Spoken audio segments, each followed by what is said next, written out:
Olá, nesse tutorial nós iremos criar um boilerplate básico do Three.js, de uma aplicação 3D para ser visualizada no navegador.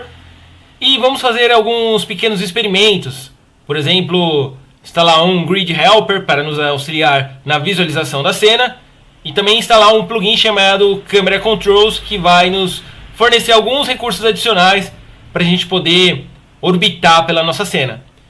A primeira coisa que a gente precisa fazer é escolher um folder. No caso, o meu folder é esse daqui. Dentro desse folder, nós iremos chamar o comando npm create vit@latest. E ele vai perguntar qual que é o nome do nosso projeto. Você pode dar o nome que você quiser, inclusive aqui ele sugere que seja Vit Project. Mas no meu caso eu vou colocar V6 porque para mim eu havia feito 5 estudos, 5 rascunhos de projeto antes desse.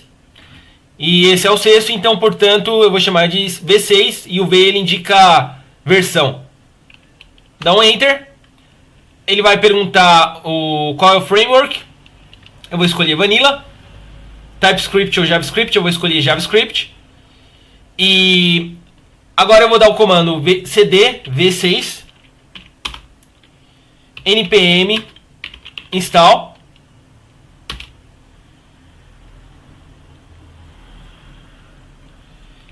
e code. Eu vou docar o Visual Studio Code aqui na esquerda e vou abrir o arquivo main.js. Agora com aspas simples, Ctrl e aspas simples, eu vou abrir o terminal do Visual Studio Code e eu vou rodar o comando npm run dev. Com o Ctrl pressionado, eu clico com o botão esquerdo do mouse para abrir aqui a nossa aplicação. E a gente tem aqui o bundler do Vit funcionando, é um counter. Vamos dar um F12 aqui. E não temos nenhuma mensagem de erro, então tá tudo ok. Agora o que a gente vai fazer? A gente vai parar a nossa aplicação com o Ctrl C, S, e vamos instalar vamos dar um reload aqui na página para ele não ficar dando connection error. Ok. Aqui vamos instalar primeiramente o npm install tree para instalar o Three.js na nossa pasta. Agora a gente vai deletar tudo que tem aqui no main.js, menos o style.css. E no style.css a gente vai fazer a mesma coisa. Vamos deletar tudo e vamos deixar somente um body com a margem 0. Salvo. Volto para o main.js. E aqui a gente vai importar o Three.js para o nosso arquivo da seguinte maneira: import asterisco s3 from tree. Ok. A gente vai criar aqui 3 elementos essenciais para poder rodar uma aplicação básica de Three.js. O primeiro deles vai ser a câmera. O segundo vai ser o render. E o terceiro vai ser a cena. Na verdade eu vou inverter a ordem. Vou colocar primeiro a câmera, segundo a cena e terceiro o render. Na câmera eu vou criar uma variável chamada câmera, que vai receber uma instância do tipo tree perspective camera. Essa câmera ela vai ter 4 parâmetros. O primeiro deles diz respeito ao FOV, que vai ser de 75. O segundo diz respeito ao aspect ratio. Esse aspect ratio ele pode ser, ele geralmente tem alguns valores meio padronizados para ele, que é o que? Ele é a relação entre a largura dividido pela altura.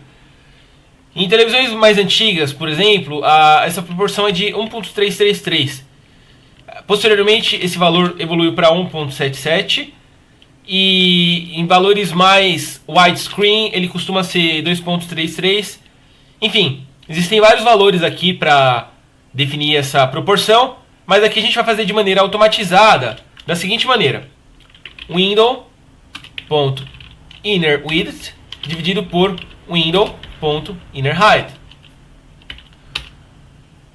Agora a gente vai definir o plano de corte próximo à câmera, que vai ser de 0.1.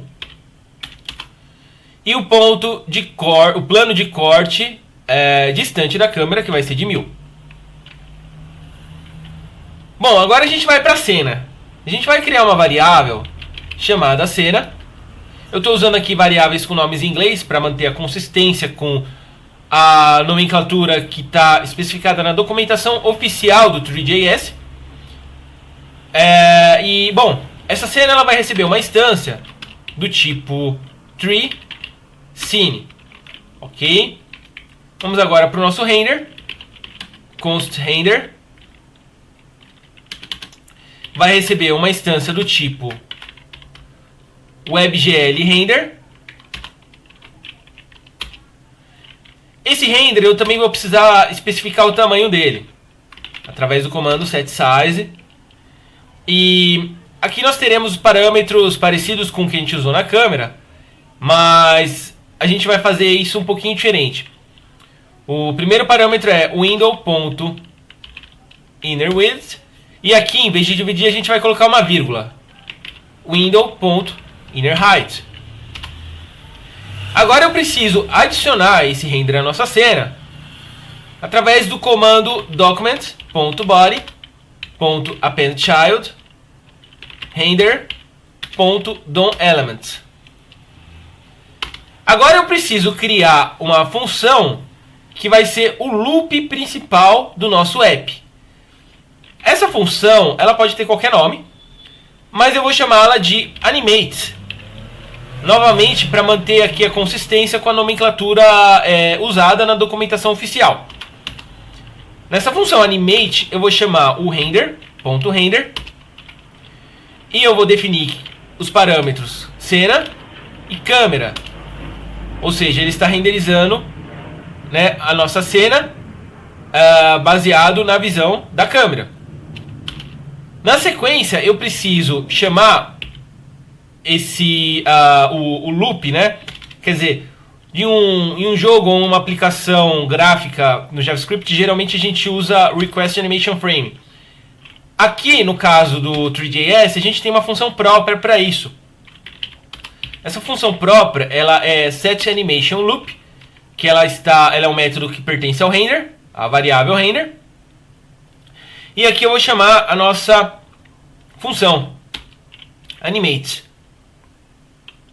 Ok, com isso eu já consigo dar um Ctrl Save, npm run dev, dou um Ctrl aqui, F12, e a nossa aplicação ela está rodando com uma tela preta. Nós não temos nenhuma mensagem de erro, portanto, o nosso boilerplate funcionou. Mas seria interessante a gente adicionar, seria interessante não, faz parte do escopo desse vídeo, a gente adicionar um cubo para a gente poder visualizar a nossa cena. Vamos então fazer isso.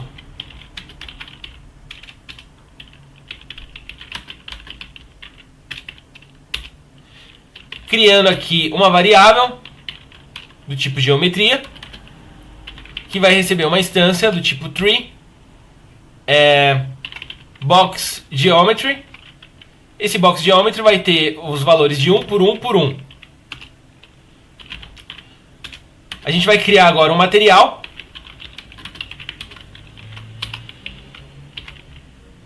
do tipo mesh basic material, que vai receber aqui a cor num formato hexadecimal. Essa cor é verde. Agora eu vou criar uma variável chamada cubo.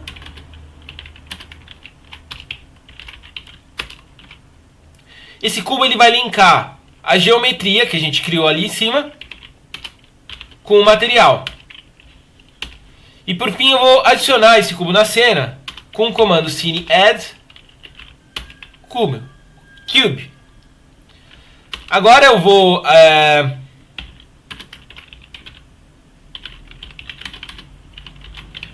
configurar a câmera com uma posição um pouco atrás desse cubo, porque se eu rodar a nossa aplicação, na verdade ela já está rodando, né? E a gente não vê esse cubo porque a câmera está sobreposta a ele. Se a gente, no entanto, posicionar a câmera um pouco para trás desse cubo, por exemplo, aqui com Camera Position 5, der um Ctrl S,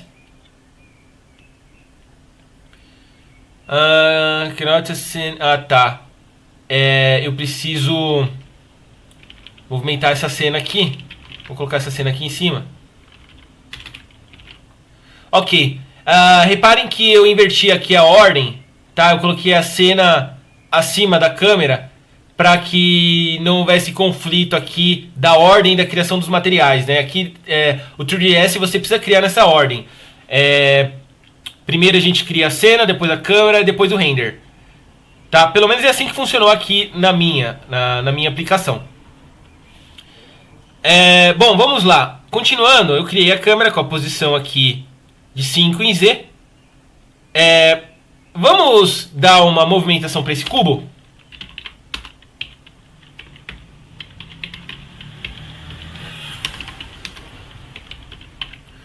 Aqui eu estou definindo que eu quero que ele rotacione no eixo X em 0.01 unidades.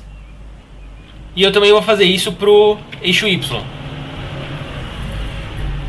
Ok, nós temos aqui o nosso cubo, portanto, rodando. Agora seria interessante a gente ter uma câmera orbital, né? Para a gente poder visualizar melhor essa cena, navegar por ela. Eu vou fazer o seguinte, então. Aqui em cima eu vou importar Orbit Controls. E aqui embaixo da câmera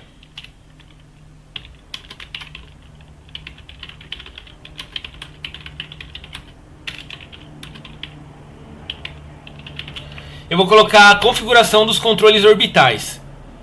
Eu vou criar, portanto, uma variável do tipo Controls, que vai receber uma instância do tipo Orbit Controls. E nós teremos aqui dois parâmetros. O primeiro deles é a câmera e o segundo é render.downElement. DownSave. E ele vai exibir aqui uma mensagem de erro. Eu vou movimentar um pouco aqui para dar mais espaço, dizendo que ele não está enxergando o caminho que a gente especificou. Isso acontece porque esse caminho sugerido pelo VS Code está errado. Se você deletar esse caminho até aqui o tree, der uma barra, vem no Add-ons, vem aqui no Controls e depois no Orbit Controls e der um Save. For Initialization, vamos mover esse render aqui para cima. Olha só, é aquilo que eu falei anteriormente, né? A ordem, ela é muito importante aqui no 3JS. Importante a gente manter essa ordem de primeiro criar a cena, depois criar a câmera e depois criar o render. Vamos dar um save, né? E a gente tem aqui a nossa câmera orbitando pelo nosso cubo, mas a gente não consegue enxergar ainda com clareza porque o cubo está rodando. E bom, eu posso comentar aqui essas duas linhas. Aqui a gente enxerga um pouco melhor, mas ainda assim seria interessante a gente ter um helper para nos ajudar a visualizar essa cena. Então a gente vai criar aqui um helper chamado Grid Helper, que vai receber uma instância do tipo Grid Helper com os parâmetros de 20 por 20. E a gente vai adicionar esse Grid Helper na nossa cena. E beleza, a gente tem aqui o nosso grid, né, que nos ajuda aqui a visualizar. Ficou um grid bastante grande, né? Ficou bastante grande, não, ficou bem generoso esse grid. E vamos agora criar mais um cubo para a gente poder localizar onde que está a nossa câmera, né? Porque quando a gente sai aqui, quando a gente dá um reload na nossa aplicação, a gente tem a câmera numa posição, né? Mas quando a gente clica com o botão esquerdo do mouse, a câmera muda essa posição. Vamos fazer o seguinte, vamos criar um cubo.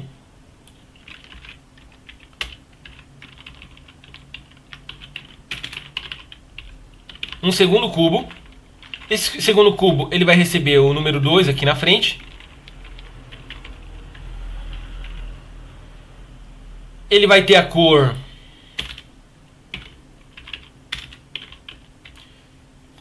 azul. E ele vai ser wireframe, ou seja, nós não teremos um cubo sólido assim como esse. Eu também preciso definir a posição dele. Position set. A posição dele vai ser 0,1.6 em Y e 5. Inclusive eu vou fazer com que essa posição seja igual para a posição da câmera. Então vamos dar um save. E nós já temos a nossa câmera aqui dentro do cubo, né? A não ser quando a gente clica com o botão esquerdo do mouse e sai, a gente percebe o quê? Que o nosso cubo está na mesma posição da câmera quando a gente dá um load inicial aqui da nossa aplicação.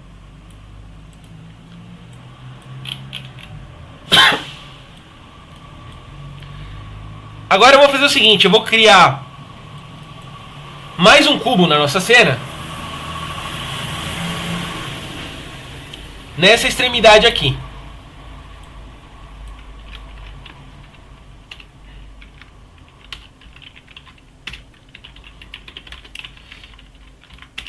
Vamos criar esse terceiro cubo. Na cor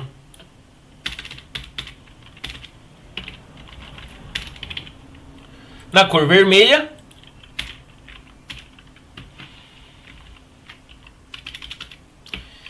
As dimensões, a posição dele vai ser 0,0,10.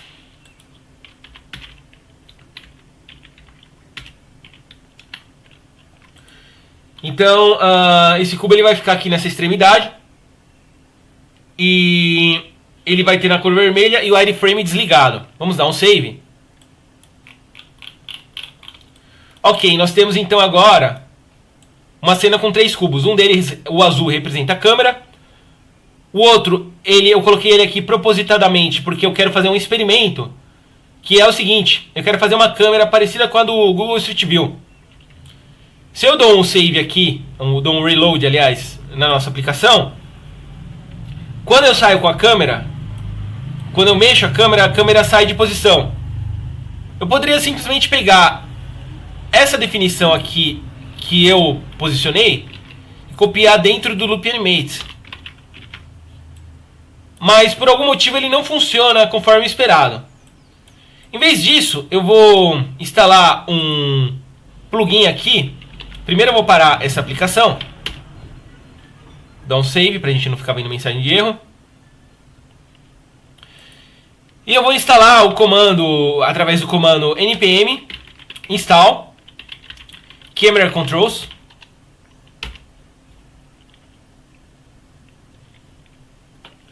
Eu vou deletar essa linha de comando que a gente colocou aqui em cima.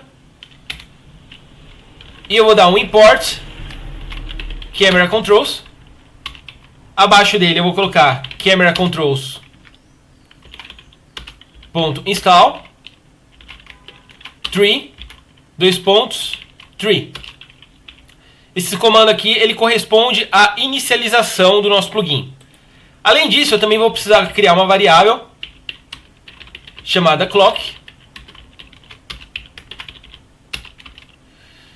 E aqui na configuração dos nossos controles orbitais, eu vou inclusive mudar o nome dessa variável para camera controls. E aqui nós vamos criar, aliás, essa instância, essa variável, ela vai receber uma instância do tipo camera controls, que vai ser bem parecida àquela que nós tínhamos aqui anteriormente. Ou seja, primeiro a gente vai definir a câmera e depois a gente vai definir o render.downElement. Mas ainda não está completo o nosso boilerplate. Nós precisaremos adicionar algumas linhas aqui dentro da nossa função animate. E essas linhas, elas são as seguintes. Primeiro a gente vai criar uma variável chamada delta. Essa variável chamada delta, ela vai receber um método dentro do clock, que vai se chamar getDelta. Na sequência, nós iremos chamar o clock getElapsedTime. E por fim, nós iremos chamar o método dentro do camera controls chamado update. Esse método update, ele vai receber o parâmetro delta. Bom, com isso a gente tem o boilerplate feito aqui para que a gente tenha a nossa câmera orbital funcionando através do plugin Camera Controls. Por hora, eu vou comentar essa linha aqui de baixo para a gente visualizar como que é o funcionamento básico dela. Vou dar um save, npm run dev. Na verdade eu não preciso clicar com direito, se eu der só um reload aqui. Não, eu preciso sim. Desculpa. Bom, eu cliquei aqui com direito, abri a nossa aplicação. E aqui nós temos a nossa câmera, a nossa câmera orbital funcionando de maneira... Eu sinto ela mais suave, mais interessante. Gosto mais dessa câmera do que a câmera padrão do 3JS. Agora, vamos voltar ao nosso objetivo inicial, que é o de dar a movimentação semelhante ao Google Street View. Ou seja, nós estamos aqui na posição 0, 1.6 e 5. Eu quero que, ao clicar na nossa tela, a gente possa rotacionar e enxergar esse cubo vermelho que está nas nossas costas, sem que eu tenha que sair da posição inicial. Então vamos descomentar essa linha, vamos dar um save. E beleza, nós temos aqui a nossa movimentação funcionando conforme o esperado. Então é isso aí, pessoal. Por hora eu fico por aqui. Espero que vocês tenham gostado desse tutorial. E até a próxima.